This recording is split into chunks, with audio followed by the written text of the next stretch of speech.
Svi igrači koje je za kvalifikacionu utakmicu sa Andorom i prijateljsku sa Austrijom pozvao selektor Mehmet Baždarević radili su punim intenzitetom na popodnevnom treningu u trening centru u Zenici. Zmajevi su svjesni da, iako su apsolutni favoriti, u utakmicu sa Andorom moraju ući maksimalno spremni i koncentrisani jer pobjeda je imperativ i vjetar u leđa za nastavak kvalifikacija. Kapiten Edin Džeko istakao je da su preostale kvalifikacione utakmice od izuzetne važnosti.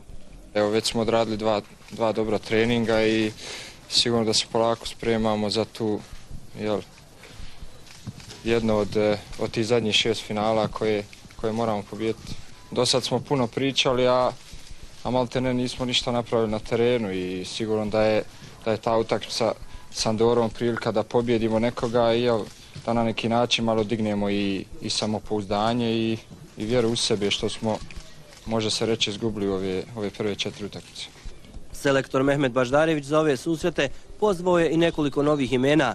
Među njima je i Milan Đurić, koji je ostavio trag igrajući za mladu reprezentaciju. Svi oni odlično su primljeni, kako kažu, da će svoj maksimum da zajedno sa ostalim Zmajevima izbore plasman na Evropsko prvenstvo u Francuskoj naredne godine.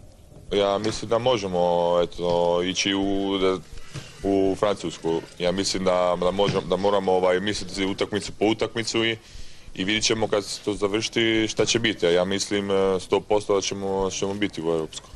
Treninge u Zeničkom kampu prati veliki broj navijača koji se okupljaju ispred kapije trening centra. Programom priprema predviđena su još 2 treninga sutra, a naša selekcija u Andoru putuje u četvrtak, gdje će do značajne utakmice s Andorom odraditi još 2 treninga.